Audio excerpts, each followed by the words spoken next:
Bom dia, igreja! Bom dia! Irmã Juliana, quem é aquele pessoal bonito ali do outro lado? É o pessoal que está em casa, que vem nos assistindo faz um tempo. Bom dia para você que está em casa. Bom dia, igreja! Bom dia! E eu tô muito feliz, Juju, porque hoje nós temos muitas bênçãos para contar pro pessoal aí de casa, Juju. Quer contar primeiro a sua? Tenho sim, irmã Jennifer. Teve 2 bênçãos que aconteceu em minha vida esse mês, aqui no evento que esteve na Escola de Profetas. Minha mãe e minha tia decidiram pelo batismo e se batizaram aqui, mas eu também estou sabendo que você tem uma bênção para nos contar. Também tem uma grande bênção para contar aí pro pessoal de casa e para nossa igreja, que no final de novembro meu irmão vai estar aqui na escola sendo um missionário também para a honra e glória do Senhor. E eu quero fazer aí um apelo ao pessoal de casa. Você tem aceitado ao chamado do Senhor para a tua vida? Você tem entregado a tua vida ao Senhor porque Ele está te chamando para ser um missionário? A obra do nosso Deus precisa ser completada porque Ele virá e não tardará. E eu convido a igreja e você aí de casa, nós fazemos uma oração ao nosso Deus, agradecendo a Ele pelas bênçãos que Ele tem nos dado e também pedindo para que Ele nos faça missionários. Então vamos orar, irmã Jennifer? Vamos já ajoelhar.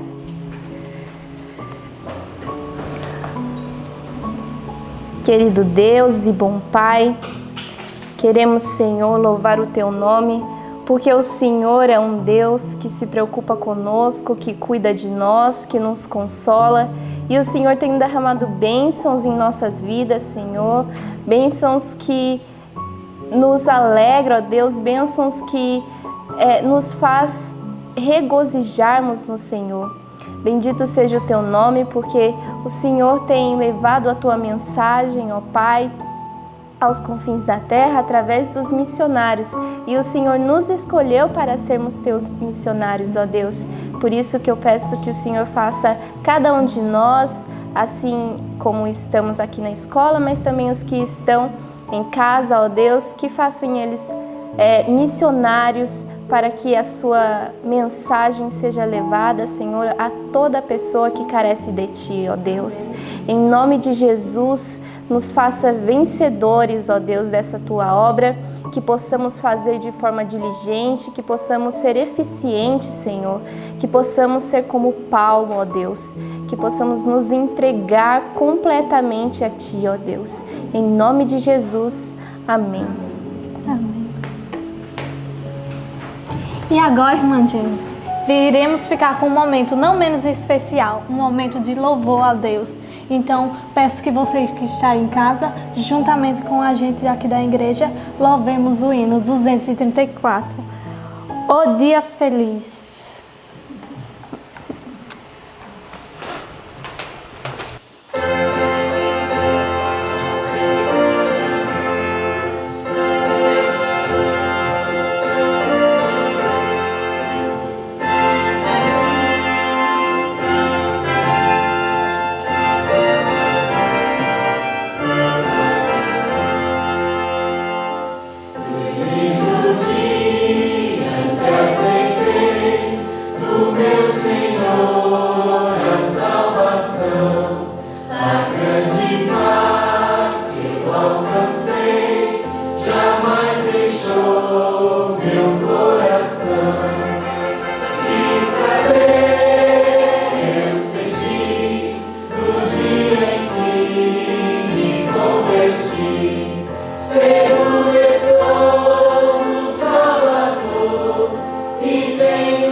Muito bem, através da palavra do nosso Deus, nós encontramos paz, nós encontramos descanso e amor.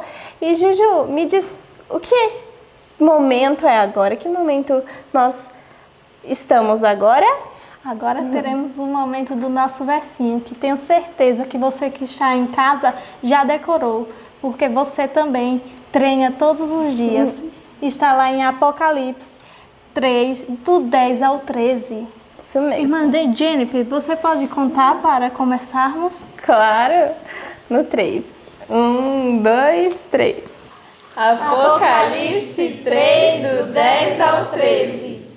Como guardastes a palavra da minha paciência, também eu te guardarei da hora da tentação, que há de vir sobre todo o mundo, para tentar os que habitam na terra. Eis que venho sem demora.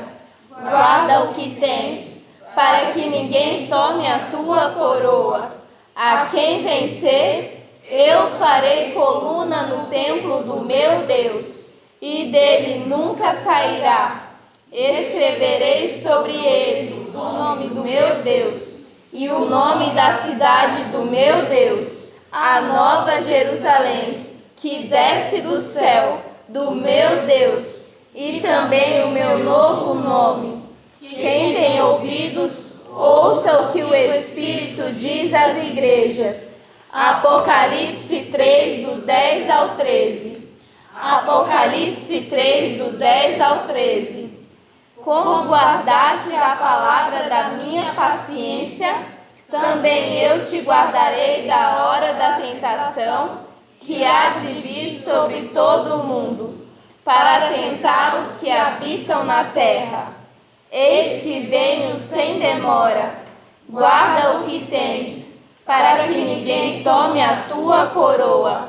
A quem vencer, eu farei coluna no templo do meu Deus, e dele nunca sairá. E escreverei sobre ele o nome do meu Deus, e o nome da cidade do meu Deus, a nova Jerusalém, que desce do céu, do meu Deus, e também o meu novo nome. Quem tem ouvidos, ouça o que o Espírito diz às igrejas. Apocalipse 3, do 10 ao 13. Apocalipse 3, do 10 ao 13. Como guardaste a palavra da minha paciência, também eu te guardarei da hora da tentação, que há de vir sobre todo o mundo, para tentar os que habitam na terra. Eis que venho sem demora. Guarda o que tens, para que ninguém tome a tua coroa. A quem vencer, eu farei coluna no templo do meu Deus, e dele nunca sairá. E escreverei sobre ele o nome do meu Deus, e o nome da cidade do meu Deus, a nova Jerusalém, que desce do céu, do meu Deus, e também o meu novo nome. Quem tem ouvidos, ouça o que o Espírito diz às igrejas. Apocalipse 3, do 10 ao 13. Amém. Neste momento, vamos ficar com o nosso estudo. Amém. Bom dia a todos. Bom dia. Um bom dia também para você que está em casa. Que este dia possa ser um dia muito abençoado e que nós possamos fazer a vontade de Deus. E a música que Felipe e eu vamos tocar neste momento vem falando que um dia nós estávamos perdidos, mas quando encontramos a Cristo, encontramos a felicidade, a paz e uma vida muito boa. E é por isso que nós estamos aqui neste momento servindo e adorando ao Senhor.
Bom dia, igreja. Bom dia. Bom dia para você que está em casa também. Que Deus possa continuar te abençoando. Eu sei que você que está em casa nos assiste todos os dias e sempre está nos acompanhando. Mas nós também queremos conhecer um pouquinho mais sobre vocês. E hoje nós vamos conhecer a história de uma pessoa que assiste o vídeo há muito tempo, desde que o estudo começou. Ela se chama Vânia e ela mora lá em Birigui, em São Paulo. Vamos ver um pouquinho do vídeo dela, um pouquinho do testemunho dela.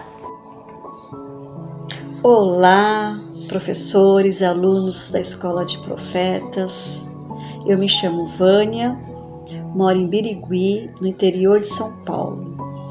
E é um privilégio para mim poder estudar com vocês todos os dias a palavra do Senhor.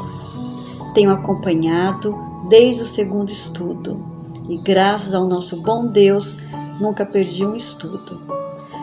Junto com a palavra do Senhor e o espírito de profecia dos livros de Ellen White. E isso tem me fortalecido muito, muito, muito, vocês não têm ideia. Eu sou uma mãe que tem 2 filhos, um de 30 e um de 24. Os 2 nasceram na igreja, mas infelizmente estão fora do caminho do Senhor. E é muito triste para mim, mas eu não perco a esperança, não perco a fé. E ao estudar com vocês, além de ter aprendido a palavra do Senhor, Ele tem me dado alívio, tem me dado descanso, tem me dado mais esperança de um dia meus filhos estar comigo, fazendo o trabalho do Senhor. E eu agradeço por vocês. Se vocês soubessem o quanto eu amo vocês, vocês fazem parte da minha família, tá bom? Eu quero mandar um beijo para cada um. Quero que vocês tenham todas as bênçãos de Deus. E vamos continuar firme. Jesus está voltando. E logo, logo vamos estar todos juntos, sem nenhuma dor, sem nenhuma tristeza. Esta é a minha oração. Um beijo em cada coração. E obrigada por vocês fazerem parte todos os dias da minha vida. Um beijo bem grande. Ficam com Deus. Deus sempre tem dado oportunidade para todos e eu tenho certeza que você que está em casa também tem assistido esse ano bíblico todos os dias. Tem um testemunho também do que Deus tem feito na sua vida e o que Deus tem feito na vida de tantas pessoas que eu tenho certeza que você compartilhe esse vídeo e que você passe essas informações para outras pessoas. Nós vimos um testemunho de uma mãe que fala que esse ano bíblico trouxe conforto para o coração dela e que ela tem a certeza que um dia os filhos dela vão estar com ela de novo. E eu convido a você, se você tem algum testemunho, se você tem alguma parte, você acha que esse ano bíblico tem te impactado muito, que você possa nos enviar. Envie para o nosso contato um pequeno vídeo falando de como esse ano bíblico tem te ajudado. Bom dia, Joshua. Bom dia, tia Joana. Vamos dar um bom dia para a igreja? Bom dia, igreja. Bom dia. Bom dia também, você que está aí do outro lado, você que está nos assistindo. Que oportunidade que nós temos de abrir a palavra do Senhor e que alegria ter você aqui com a gente mais uma manhã. E hoje nós temos muita coisa para falar e a gente nem gosta de falar, né, Joshua? A gente fala bem pouco. Então, vamos ao estudo de hoje, que o nosso guia nos orientou a estudarmos Filipenses, não foi? Estudamos a carta toda de Filipenses. E o que mais que a gente estudou? Estudamos também o livro Atos dos Apóstolos, o capítulo 45, Carta de Roma. Carta de Roma. Que legal, né? Nós vamos ver aí o que o estudo quis nos trazer para aprendermos hoje. No que nós vemos, já estamos estudando há alguns dias, nós estamos na parte da vida de Paulo, que Paulo está preso, né? Ele está lá preso em Roma, mas, embora Paulo estivesse preso, o evangelho não estava. O evangelho estava se expandindo. De que maneira? As pessoas visitavam Paulo, as pessoas que queriam ouvi-lo, mas ele também escrevia. Ele escrevia as cartas, né, para as igrejas já instituídas por ele durante toda a sua vida. E lá em Roma, ele escreveu a carta aos Efésios, a carta a Colossenses, a Filipenses, que foi a que a gente estudou hoje. Também escreveu a Filemon, que foi a que a gente estudou esses dias, né? Eu acredito que foi ontem que a gente estudou sobre Filemon, foi alguns dias atrás. E aí, uma das últimas cartas que ele escreveu, que foi a Timóteo. Então ele escreveu várias cartas enquanto ele estava preso. E nessas cartas nós temos muitas orientações que servem para nós como povo hoje. São orientações muito valiosas. E aqui, no capítulo 45, Joshua, do Atos dos Apóstolos, diz logo no início, aqui eu quero destacar com você na página 470, com o último parágrafo que começa essas mensagens escritas, diz assim que essas mensagens escritas, não com o poder do homem, mas de Deus, contêm lições que devem ser estudadas por todos. Então, as cartas que Paulo escreveu possuem lições que devem ser estudadas por todos e que podem, com proveito, ser muitas vezes repetidas. Nela é esboçada a piedade prática, são assentados princípios que devem ser seguidos em todas as igrejas e é esclarecido o caminho que leva à vida eterna. Veja a importância de estudarmos as cartas de Paulo. Aqui ele expressou a piedade prática, como é que se vive um cristão na prática. E essas orientações servem como princípios para orientar e guiar todas as igrejas. Como é importante nós pararmos um tempinho para lermos essas cartas. E nós podemos ter, Joshua, total confiança no que está escrito, no que Paulo escreveu. Sabe por quê? Porque ele mesmo disse, eu não escrevo de mim mesmo e não fui ensinado por homem nenhum, mas fui ensinado por quem? Por Deus. E é justamente isso que você vai destacar agora, né? Que você vai explicar para a gente de quem Paulo recebeu esse evangelho. Sim, então Paulo ele recebeu o evangelho de Deus. E ele também não poderia falar de tudo que Deus tinha revelado para ele, porque tinha muitas pessoas que não entendiam as palavras, o que Deus tinha falado. E aí Paulo explicava a mensagem de uma forma que as pessoas pudessem compreender. Ele moldava a mensagem e assim ele escrevia de uma forma que todos pudessem compreender e não tivessem dissensões, não tivessem dúvidas em que as pessoas que lessem, elas pudessem entender. Então, porque justamente Paulo foi um homem de oportunidades especiais, que é o que diz aqui o primeiro parágrafo, né? Diz que ele teve a oportunidade de ir até o terceiro céu. E ele disse que ouviu palavras que ele não tinha como explicar. E imagina falar daquilo que ele viu e ouviu no terceiro céu. Imagina isso. Então, algumas coisas ele sabia que não podia, porque as pessoas nunca compreenderiam e iam julgá-lo e condená-lo. Se as coisas que ele já falava, que eram simples, que eram tão claras e óbvias, causava tamanhas dissensões, imagina se ele falasse de tudo aquilo que ele viveu e ouviu de Deus. Mas ele tinha o seu evangelho total, 100% recebido de Deus. Então não há dúvida nenhuma que as orientações que Paulo deixa nas suas cartas são orientações divinas e celestes. E quando ele escreve a Colossenses, ele traz algumas orientações que nós precisamos destacar do estudo de hoje. Observe que a igreja que foi instituída lá em Colosso era uma igreja que enfrentava algumas lutas com o paganismo. Então, os crentes de lá tinham muitas lutas com filosofias, espiritismo e todas essas coisas. Então, ele começou a escrever sobre Cristo. Eu achei isso muito extraordinário, porque pensa só, a carta de Colossenses é uma carta que fala muito sobre Jesus, fala muito sobre a posição de Cristo. E ele começa a dar algumas orientações ao povo de Colosso sobre realmente como eles deveriam enxergar o Filho de Deus.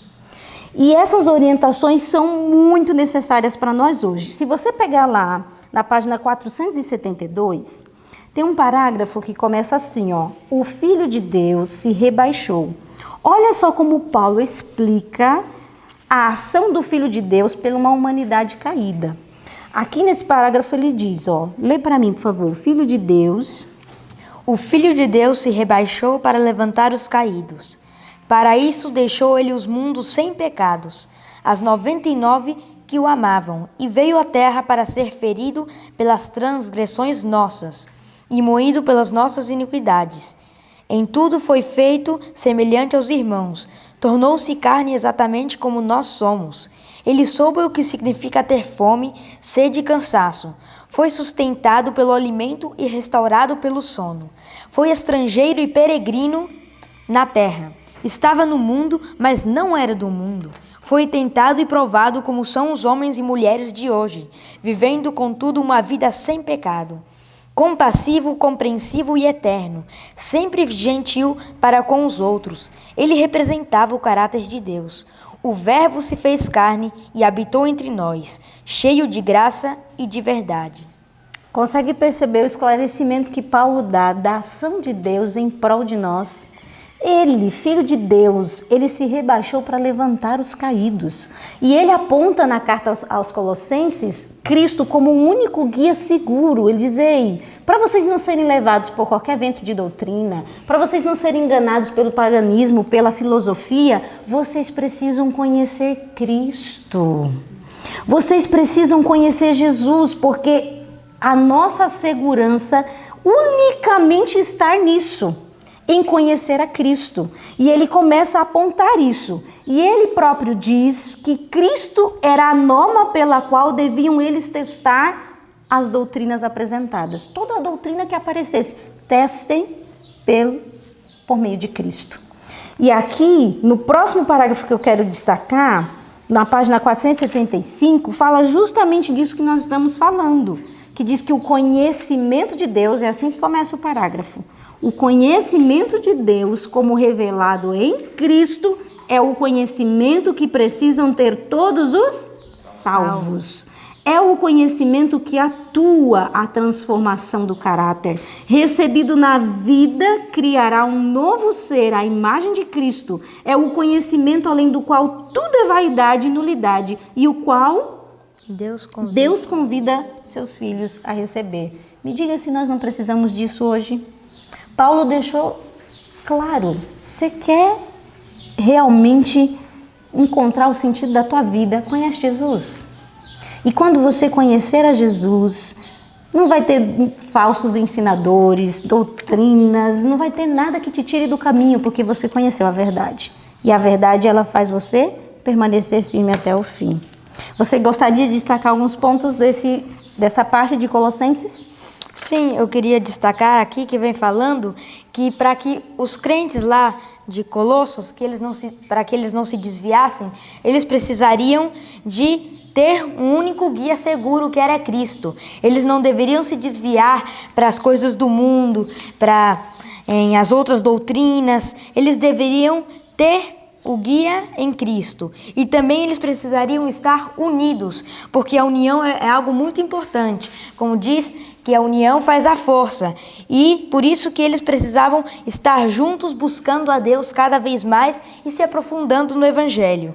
E também nós vemos que eles deveriam se arraigar e estar arraizados em Cristo e crescer cada vez mais. Interessante, Joshua, porque será que nos dias de hoje nós enfrentaremos o que o povo de Colosso enfrentou? Porque, veja só, eles tiveram que lutar com paganismo, com filosofia, com espiritismo, com falsos enganadores. Será que nos dias de hoje nós também não vamos ter que enfrentar tais situações? Sim. Tá cheio no mundo. Ou para onde você olha, você vê espiritismo, não é não? Falsas doutrinas, se você ligar a televisão, o que você mais vê? Pessoas pregando a Bíblia, mas completamente distorcida. E você vai ter que ter tanto discernimento para olhar uma coisa e dizer assim, opa, isso não veio de Deus. Isso aqui não foi Cristo que ensinou. Quanto discernimento nós vamos precisar? E a nossa única segurança está nisso que você acabou de falar. Se nós tivermos Cristo como nosso guia, aí nós não teremos nenhuma dúvida. Por que Paulo não tinha dúvida daquilo que ele ensinava? A ponto dele dizer assim, ei, se até um anjo vier para você e pregar uma coisa diferente do que eu falei, é anátema, é maldição. Por que ele tinha tanta certeza? Porque ele aprendeu do trono de Deus. Ele não tinha dúvida nenhuma daquilo que ele ensinava, porque ele tinha recebido do Senhor Jesus. Então ele não tinha dúvida, era muito claro na cabeça dele. Por isso que ele lutava com todas as suas forças. E também, como diz aqui, diz que a única regra certa e segura é fazer o que Deus diz. E ele estudava os preceitos de Deus, e também é muito importante usar a palavra de Deus, porque diz assim que os apóstolos eles enfrentavam as falsas teorias de seu tempo, dizendo o que estava escrito na Bíblia. Isso é muito importante. E sabe o que é interessante a gente observar também? que quando você conhece Jesus, esse conhecimento gera em você uma transformação. É impossível você se encontrar com Jesus verdadeiramente e você não ser transformado, impactado, ser tocado profundamente, dizer assim, eu quero ser diferente, eu quero ser igual a esse Jesus. Foram isso que os discípulos experimentaram, os apóstolos, e é justamente isso que a Neuzi vai explicar para a gente agora. Vamos ouvir o comentário da Neuzi? Bom dia, professora Jana, bom dia, Jorson, bom dia, pessoal de casa. Me chamou muita atenção aqui, porque no parágrafo que eu vou ler, no 476, é a página, que começa se alguém está em Cristo. Se alguém está em Cristo é nova criatura, as coisas velhas já se passaram, e eis que tudo se fez novo.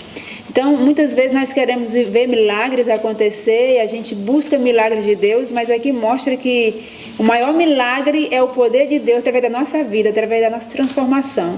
Como a senhora falou, é impossível ter um encontro com Cristo e permanecer do jeito que está. Foi isso que aconteceu com Paulo quando ele encontrou ele no caminho de Damasco. Paulo estava indo a uma missão e voltou totalmente transformado a viver outra missão que era o que Cristo queria. Então aqui fala o seguinte: mediante o poder de Cristo, homens e mulheres têm quebrado a cadeia do hábito pecaminoso, têm renunciado ao egoísmo, o profano tem se tornado reverente, o bêbado, sóbrio, o pervertido, puro. Pessoas que tinham semelhança de Satanás, isso chama muita atenção, pessoas que tinham semelhança de Satanás transformaram-se na imagem de Deus. Glória a Deus por isso. Essa transformação em si é o milagre dos milagres. O maior milagre de Deus é transformar a nossa vida, porque o Espírito Santo tem que nos convencer que estamos errados e tem que nos convencer que precisamos de mudança, que precisamos de Jesus. Quando isso acontece em nossa vida e nós cremos na palavra, que ela tem poder de nos mudar e nos transformar, milagres acontecem. Aí sim, o maior milagre acontece. Porque nós aprendemos, Paulo deixou maravilhas essas cartas, nós aprendemos que através de Jesus, ele é a única pessoa que pode nos mudar. E quando Paulo diz em Filipenses 4,13, posso todas as coisas naquele que me fortalece, ele está dizendo, ei, tudo é possível em Jesus. Amém. Você não consegue. Você não larga o vício, você não deixa de ser quem você é. Mas tudo nós podemos em Jesus, porque Ele venceu por nós e Ele está disposto a vencer na nossa vida se nós aceitarmos, cremos nas suas palavras e aceitarmos a viver de acordo com a vontade dEle. Não o podemos compreender, somente podemos crer. Nós não compreendemos o milagre, mas nós precisamos crer, conforme declara as Escrituras, que é Cristo em vós a esperança da glória. Que Deus nos ajude a vivermos e a crer na palavra do Senhor para ser transformado todos os dias. Amém. Glória a Deus, Neuzi. É verdade mesmo. Que poder é esse que há em Cristo, que transforma qualquer criatura? Pensa nisso. Olha só, esse parágrafo que a Neuzi leu é extraordinário. O bêbado que se torna o quê? Sóbrio. O impuro que se torna puro. Que poder é esse? Que coisa extraordinária é entrar em contato com Jesus. E você sabe que essa transformação, Joshua, não vem sem luta. É muita luta. E é justamente isso que você vai explicar pra gente, né? Isso mesmo, nós devemos cada dia como cristãos crescer mais, buscar mais da palavra. E nós também temos nossos hábitos velhos, as tendências hereditárias. E nós devemos sempre estar lutando contra elas, porque elas não vão embora. Mas quando nós lutamos e nós vencemos, aí sim nós vamos conseguindo cada vez mais ir em frente, avançando. Por isso que nós como cristãos não devemos cruzar os braços, devemos sempre crescer. Renovar a nossa consagração a cada dia. Isso é o mais importante. Devemos cada dia renovar a nossa consagração com Deus. Se você quer ver mudança na sua vida, abre a Bíblia. Abra a Bíblia, estude a palavra de Deus. Eu não estou falando de você abrir a Bíblia e depois e ler. Estou falando para você abrir a Bíblia e meditar mesmo e pedir a Deus essa renovação que tem que acontecer a cada manhã, a cada dia. Uma renovação da sua consagração. É impossível. Você lê, pedir a Deus transformação. Deus vai ouvir, Deus vai atender. E os velhos hábitos, as tendências vão ser todas solapadas pelo poder de Cristo, para a glória dele. E quando o cristão ele vivencia isso, o estudo de hoje disse que começa a haver uma mudança na pessoa. A pessoa começa a se apresentar, sabe como? Aqui na página 477, lá no último parágrafo, diz que a carta aos Colossenses está repleta de lições. E um pouco mais para frente, diz assim, ó: renunciando a tudo que poderia impedi-lo de progredir em direção ao alto ou levar a desviar os pés de alguém como do caminho estreito, o crente revelará na sua vida o quê? Na sua vida diária, ó, misericórdia, bondade, humildade, mansidão, longanimidade e o amor de Cristo. O poder de uma vida mais alta, mais pura e mais nobre é a nossa grande necessidade. E isso só se é conseguido como? Como que a gente acabou de falar, com consagração diária, com busca de Deus, uma renovação, com apego de Cristo. E mais aqui no parágrafo que eu estava lendo diz: a perfeição moral e espiritual mediante a graça e o poder de Cristo é prometida a todos. Isso inclui a minha, você aí de casa, inclui a igreja. É possível, porque isso é uma promessa de Cristo para nós. E isso vai precisar o quê? Oração, vigilância, conhecimento de Jesus. Não é isso? Agora, a gente entra na parte da carta aos Filipenses, né? A gente já falou das orientações que Paulo trouxe aos Colossenses. Agora vamos falar das orientações que Paulo trouxe ao povo de Filipe. E aqui eu acho extraordinário isso. Pensa só, Joshua, o que você faria? Olha só, vou pegar o Joshua agora. O que você faria se você fosse um velhinho, que já não enxergasse direito, fosse debilitado, tivesse preso? O que você faria? Não sabe? Boa pergunta, né? Alguns ficariam sentados, chorando e lamentando, ou reclamando de Deus, dizendo: olha só, trabalhei minha vida inteira para Jesus, e olha só como eu finalizei a minha vida, preso, as pessoas duvidando de mim, falando mal de mim. Muitas pessoas fariam isso. E eu oro a Deus para que eu não tomasse essa posição, porque a gente às vezes não se conhece, né? Aí quando chega no momento, faz o quê? Reclama e murmura. Mas Paulo agiu diferente. Paulo, quando escreve a Filipe, achei isso extraordinário.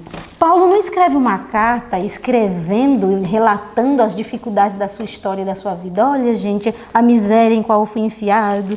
Não, pelo contrário. Filipenses é conhecido como a carta da alegria. Porque se você pegar lá em Filipenses capítulo 4, verso 4, ele diz o que para o povo de Filipe? Olha só, verso 4. Regozijai-vos sempre no Senhor. Outra vez vos digo, regozijai-vos. Você acha que Paulo escreveu isso chorando? Fica aí alegre porque eu estou aqui numa miséria sem fim? Não, é porque essa alegria verdadeiramente estava dentro de Paulo. Ele dizia: ei, eu estou aqui preso, mas eu estou muito feliz. Porque sabe o quê? Filipenses, isso aqui é extraordinário. Filipenses capítulo 1, verso 29. Que legal isso aqui. Olha, verso 29.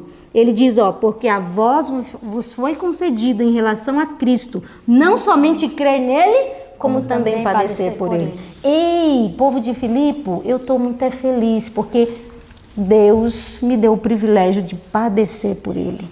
Me deu o privilégio de padecer. E que alegria é estar vivendo esse momento por Jesus. Eu estou aqui preso por Jesus. E aí, imagina isso, Filipenses, o povo de Filipe recebendo isso e pensando assim: nossa, que extraordinário. O testemunho da vida de Paulo é muito impactante. E ele não estava triste, porque não eram as circunstâncias que moldavam Paulo. Nós lemos alguns dias atrás, Joshua, que Satanás tem maior poder sobre aquelas pessoas que andam desanimadas. Se você abriga o desânimo dentro do seu coração, Satanás tem mais poder para te vencer. E Paulo não permitia isso. Ele jogava o desânimo aonde? No lixo. Dizia: sai daqui, arreda, né? E ele era feliz, vivia feliz, porque ele vivia por causa de quê mesmo? Para a glória de Jesus. E isso na carta de Filipenses é muito notório. Ele relatando que era muito feliz por estar vivendo aquilo por Cristo. E sabe uma outra coisa que eu quero destacar de Filipenses, para você também destacar os seus pontos? É o verso 12 do capítulo 1. Que ele diz assim, ó, verso 12 do capítulo 1, ó. Eu quero, irmãos, que saibais que as coisas que me aconteceram contribuíram para maior proveito do Evangelho, de maneira que as minhas prisões em Cristo foram manifestas por toda a guarda pretoriana e por todos os demais lugares. Ele disse: irmãos, eu quero que vocês saibam que a prisão só me favoreceu. Só me favoreceu, porque o Evangelho chegou até a corte. Como a gente viu no estudo de hoje, né? No estudo de ontem, exatamente. Ele fala: eita, não pensa não que isso foi um mal na minha vida não, foi uma bênção. E é justamente isso que eu quero, só para me finalizar, para você entrar nos seus pontos, o que o livro traz aqui, ó, na página 481, com um parágrafo que começa: há uma lição para nós nessa experiência de Paulo, pois ela revela a maneira de Deus operar. O Senhor pode tirar vitória daquilo que poderá parecer para nós confusão e revés. Glória a Deus, né? Estamos em perigo de nos esquecermos de Deus, de olhar para as coisas que se veem, em vez de contemplar pelos olhos da fé as que não se veem. Quando ocorre uma desventura ou calamidade, estamos prontos a acusar a Deus de negligência ou crueldade. Se lhe parece próprio eliminar nossa utilidade em algum sentido, entristecemos-nos, mas não nos detendo para pensar que assim Deus pode estar agindo para o quê? Para o nosso bem. Necessitamos aprender que a correção é uma parte de seu grande plano e que sob a aflição pode o cristão algumas vezes fazer mais pelo mestre do que quando empenhado em serviço ativo. Paulo nunca foi tão forte quando ele estava tão fraco. Como as igrejas agora o ouviam e tinham um coração ligado à história de Paulo. Antes ele ficava lutando para o pessoal ouvir ele. Agora o pessoal falava assim: que extraordinário isso. Paulo, você está aí sofrendo por causa de Cristo. Eles tinham agora sensibilidade para ouvir de Paulo. Imagina isso. As igrejas estavam sensíveis, as pessoas estavam altamente impactadas e até a guarda lá da casa de César, né, estavam impressionados com o testemunho de Paulo. Tudo isso por causa de quê? Da prisão.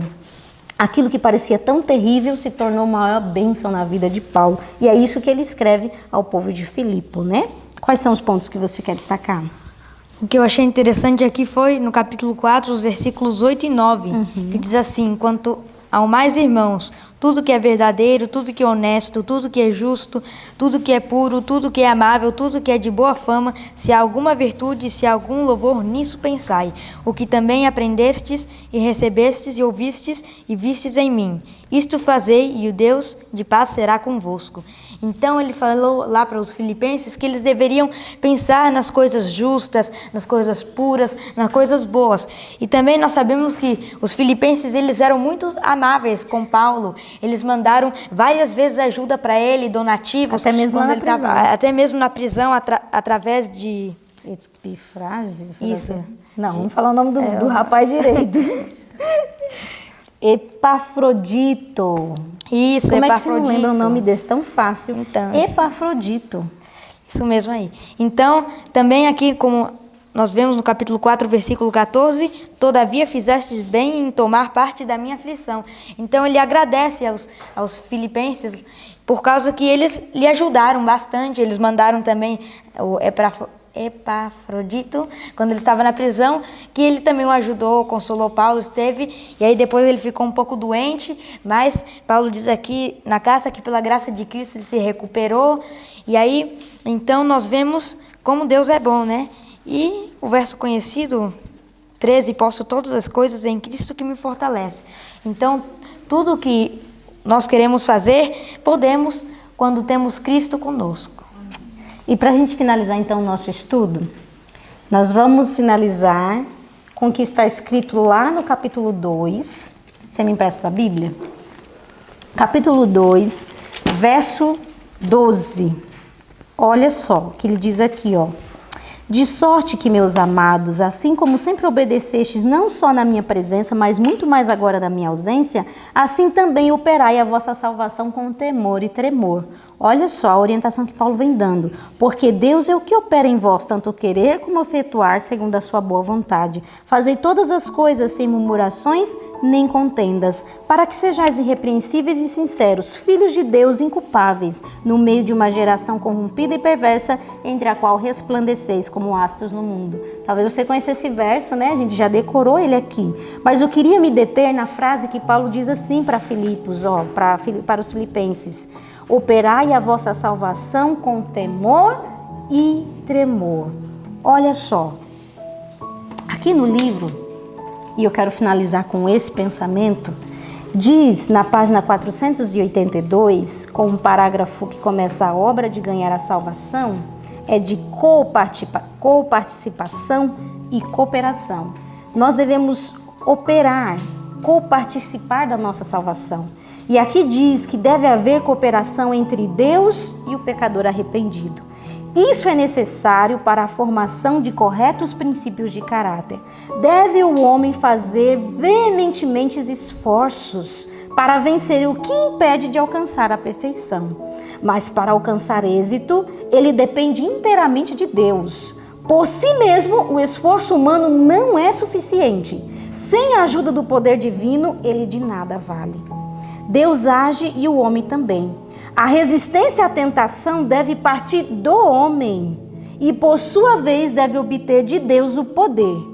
De um lado se acha sabedoria infinita, compaixão e poder. Do outro, debilidade, pecaminosidade e incapacidade absoluta.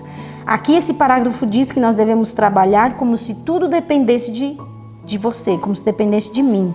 Mas nós devemos orar como se tudo dependesse de Deus. E no próximo parágrafo que eu finalizo lendo ele, na página 483, aquele que deseja, olha só o que está escrito aqui, aquele que deseja construir um caráter forte e simétrico e que deseja ser um cristão bem equilibrado, deve dar tudo a Cristo e fazer tudo por Cristo, pois o Redentor não aceitará serviço dividido.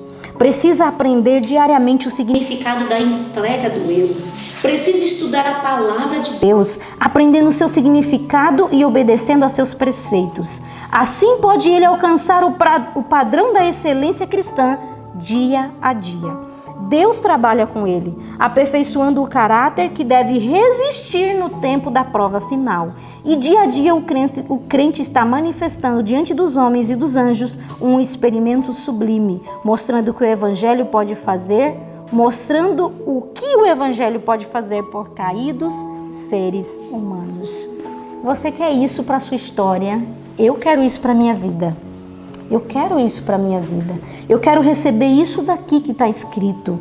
Dar tudo a Cristo e fazer tudo por Cristo. Diariamente entregando eu, colocando na mão do Senhor Deus a minha vida e a minha história. Lendo a palavra, obedecendo o que está escrito e vivendo uma carreira cristã, só de subida. Que o Senhor Deus nos dê poder e graça para viver isso, porque é possível viver, que você creia nisso, que você almeje isso, que você lute por isso com todas as suas forças, porque a recompensa final valerá muito a pena. Mas não só a recompensa, o viver com Cristo é extraordinário, porque declaro, finalizando agora de verdade, o que Paulo disse, que para mim o viver é Cristo e o morrer é lucro. Que nós possamos chegar a esse nível, a essa experiência que Paulo viveu com Deus.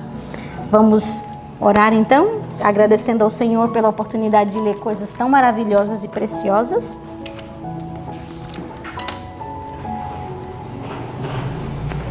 Você faz a oração? Sim. Ótimo. Querido Deus, te agradeço por este momento que tivemos de estudo, pelo ano bíblico, Senhor, e te agradeço por tudo que estudamos. Eu te peço que nós possamos confiar em Ti e que nós não possamos duvidar, porque Tu deixaste a promessa que tudo podemos em Ti, Senhor.